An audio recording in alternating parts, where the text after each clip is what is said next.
so we got to go outside and just hang out together and, try to make this at-home quarantine time really special, which can be really hard because it is such a scary and depressing time. But, it's also a really special time. So I'm just trying to find the silver lining in everything and just make the most of it. Well, we're gonna have to restart it because I had that I've known for a few years now, and I'm excited because I get a chance to share something new that happened in her life and how her life is changing. But she's been an amazing woman for a long, long time. A lot of you know her in the fitness industry. She is a pro in bikini category in Ifbb. She is a wellness coach, a health coach, a trainer. She does a lot of things, but more importantly, recently she became a mom. So today I want to introduce her to you because I want her to share a little bit of her story with you. Asia Mendoza, how are you, Asia? Hi, David. I am doing awesome. Thank you for having me on. Oh my God, it's a pleasure. So, I mean, we have a story together because certainly we've known each other. I remember the first day I met you, you were at one of my shows, you were coaching people, and you just had this light. Everybody was kind of like going to you. You were like boom, boom, and putting everybody together and giving them peace. Like the one thing, if you've never been to a bodybuilding show or you've never been to any of these shows, there is no such thing as peace, As a host, I try to bring some kind of normalcy. I try to make people feel good on stage, but before they get on stage, it's a whole chaotic scene, right? Absolutely a mess. And you have this way about you that you are able to give them peace. So, but yeah, I mean, I'm so excited and blessed to have you because I really wanted people to learn your story. You've been in pageants, you've been a champion, you've been a queen and beauty queen and all this stuff, a pro bikini competitor. I mean, you're at the top of your game. Now you're a mom. How old is your baby? Your baby's how old now? He is about 15 months, so just a little over 1, and he actually just started walking this week. So Come on. yeah, he's been all over everything, messing everything up. I feel so sorry for you. Oh my God. Yes. Well, the terrible twos are coming, so that's where you have to really, find out. Now, I will tell you, since you're an athlete, because I do consider you're an athlete. I remember I placed your poster online before the interview, and it was so awesome to watch how people were looking at your back. They were more focused on the back than they were focused on your other pictures. And I put a picture of a beautiful boy on your arms at the beach. But the people were just freaked out by your back, and I said, no, she's an athlete. That's what she does. And one of my friends just had a baby a couple years ago. He's 2, and yeah, he's all over the place. He's doing burpees. He's doing all kinds of stuff. He's doing jumping jacks, burpees, everything. So, yeah, you're gonna have to close off the house and do something, or build a gym for him. That's it, and let him play. Yeah, he's no athlete right now. He wants to lay on the couch and eat cookies. Oh God. Well, it is quarantine, so he's just doing what everybody else is doing, right? So, tell me a little of your story that people don't know. I know you. I've been blessed to be, a life coach in your life and listen to your story. Has been, I'm very privileged. I feel like a responsibility, but it's a privilege. The trust that you've had with me in a few years now. I mean, and now your life changed a lot. You've had to make some changes. But tell me a little bit about who Asia was before the baby.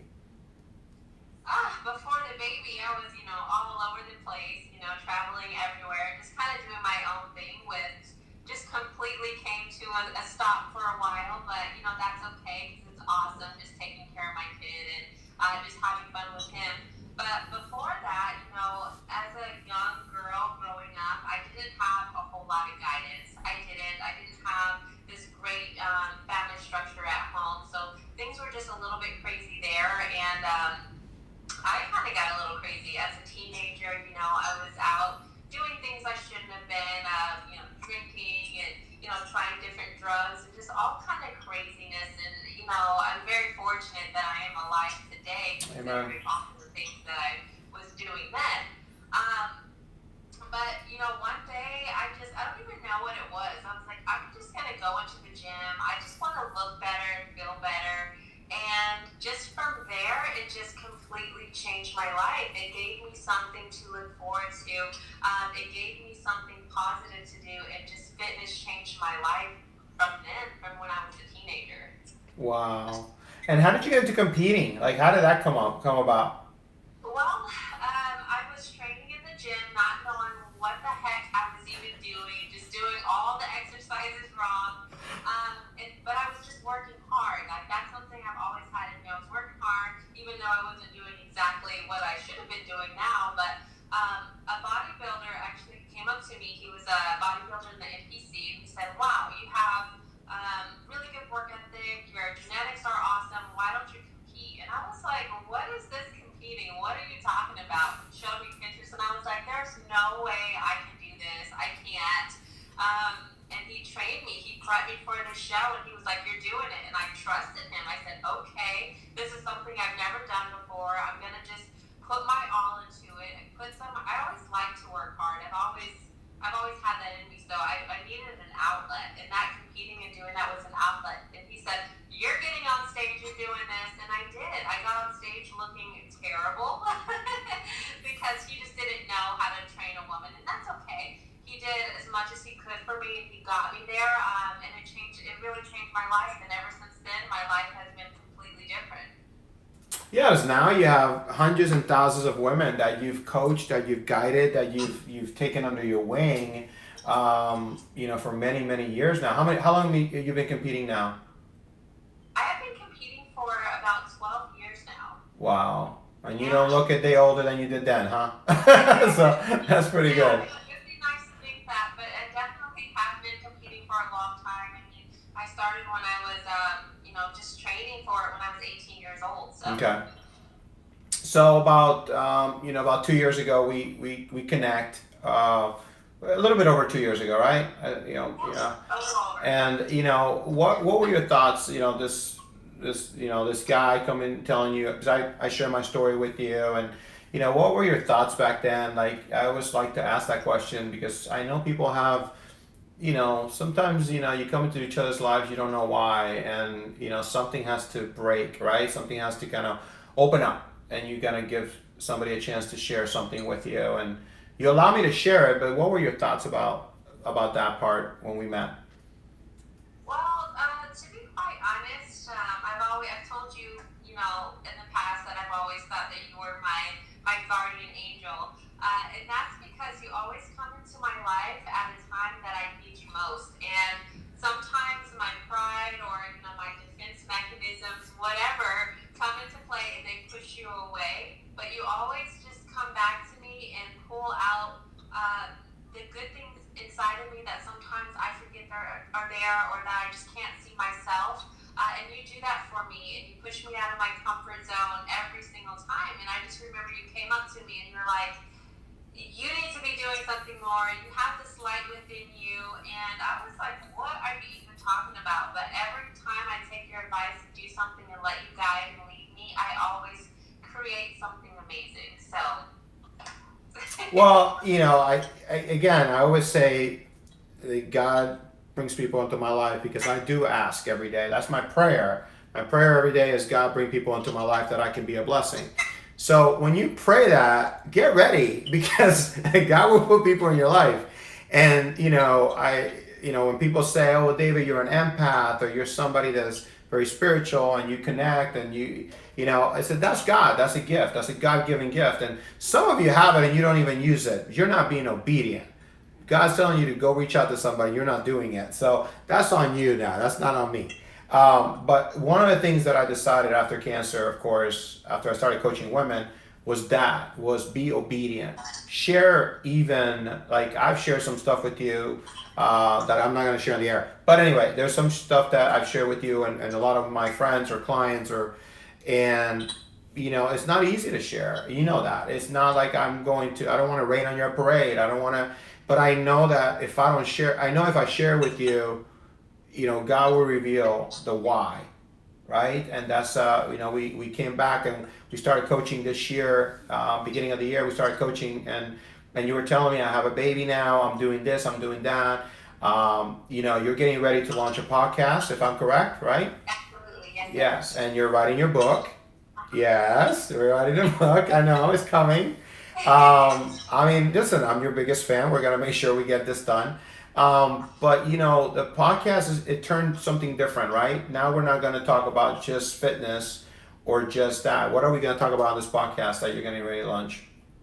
Well, I mean, I love fitness and I totally want that to be a part of it, but not all of it. Correct. Because there's so much more to me and what I offer than just that. But I do believe that physical fitness and physical strength is so important because that strength it can transfer into every other aspect of your life. It can be, you know, a lot more mentally strong and emotionally and all that kind of good stuff. So that as well. But just kind of overall wellness and how to take pride in your appearance and how to kind of step out of your comfort zone and find that confidence within yourself and how to be authentically yourself, which is not an easy thing to do.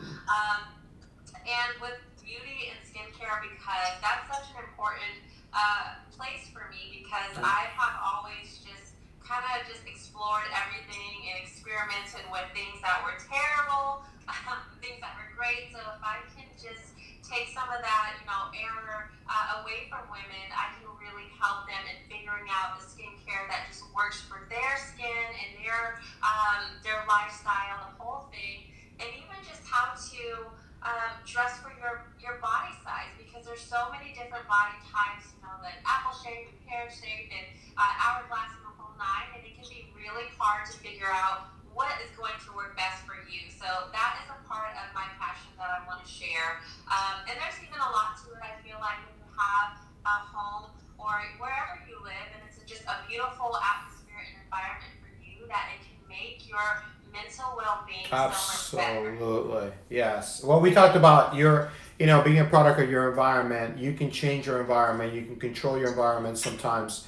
But you know, and I know you had issues with skincare, you know, in the past. So people always say, "Oh, you're so beautiful." Because you had to work at it. You had to find out what was good for you and your diet and everything like that as well. Stage 3 cystic acne at one point, and it was just it was an awful time in my life. And I've kind of learned how to get that under control with hormones and, you know, diet and all that kind of stuff. So yes. So your life changed. You have a baby now. So your life changed totally. You know, I mean, now the baby becomes a priority. And, you know, during this season that we're in right now, what has changed the most, you think, for you? You know, I do hear a lot. I'm just going to turn my light up just a little bit. I did hear, I mean, a lot of people tell me that your baby becomes your number one priority. Well, I don't exactly believe that. I think that I should still be my number one priority, and that way I can give my best self to my baby. So now it's kind of, you know, a little weird trying to figure out how to be flexible and still get my cardio in and, you know, still, you know, do my reading or working on my own projects, but you can do it. If you set a time and, like you taught me, to set a schedule with what time I'm going to do this, and this, you can get it done. I'm laughing because, you know, it makes me feel good that people listen to me sometimes. No, we had the same discussion a few months ago, and I always use the example of the mask in the airplane. And I said, you know, you have to put the mask on first.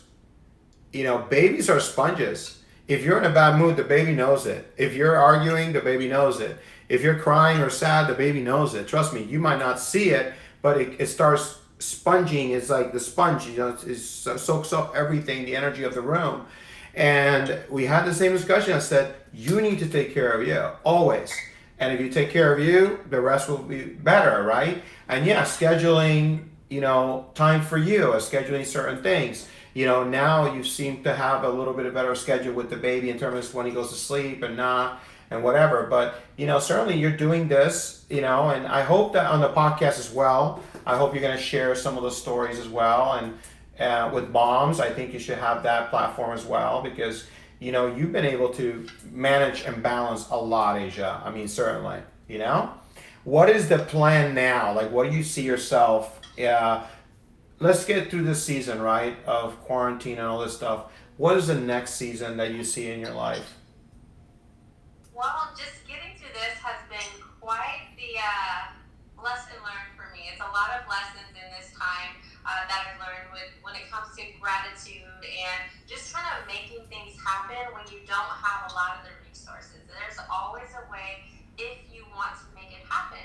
So with this, I hope to share with other women or other men, whatever, how to make these things work and how to find it within yourself to do that, to believe in yourself, to figure it out, because everything is figure outable, okay? It is, but you just have to.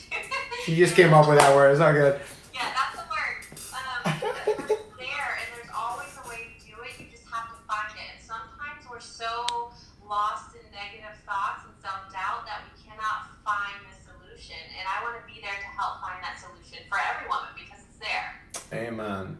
So one of the things about this show is I always tell my guests, give me a word, give me one word that encompasses what you're going through and how you get back up every morning. I mean, yeah, of course, you're gonna get up for your baby, but how you get up, how you're gonna manage the day. What is one word that you can share with our audience today that's gonna help them? You're gonna get a little hope. I keep talking about this with all my guests. There's people that are not like us. I mean, one thing about being a trainer or an athlete is that you just figure a way out to at least continue to function or keep being proactive, right? Even through the bad things. I worked out through chemo. I worked out after my surgery. The gym was a blessing for me. I was able to have a sanctuary that I could go to and feel normal, right? And I think that's for you too. I think for everything. I think after your baby, you start working out. It's like, okay, how do I feel normal again? But what is one word that Asia Mendoza can share with us today that is going to give people hope at home that can't even get out of bed, that can't even function right, that the anxiety is freezing them? They're almost like they're enslaved, but they're not. But just that's how they feel. What is one word you can give them today, and why? Well, there's two words, but I'm only going to pick one. When it comes to just not feeling it and just feeling like, that darkness, you can't get past it and you're always going to feel this way and you can't get out of bed, I think the word for me would be discipline. Discipline. Yes, discipline, because, the motivation may not be there to get out of bed. It may not be anywhere inside. You can't feel it at all.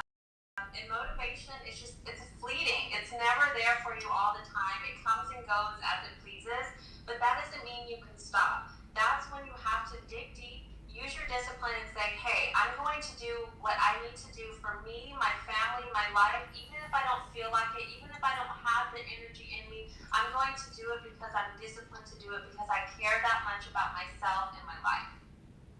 Wow, discipline. Well, first of all, I want to thank you for your word. I want to thank you for your time. People say that, we have all this time right now, but people like you, you're actually working harder. You're working double time. You're actually, there's so many people reaching out to you right now, especially your old clients, old friends, everybody.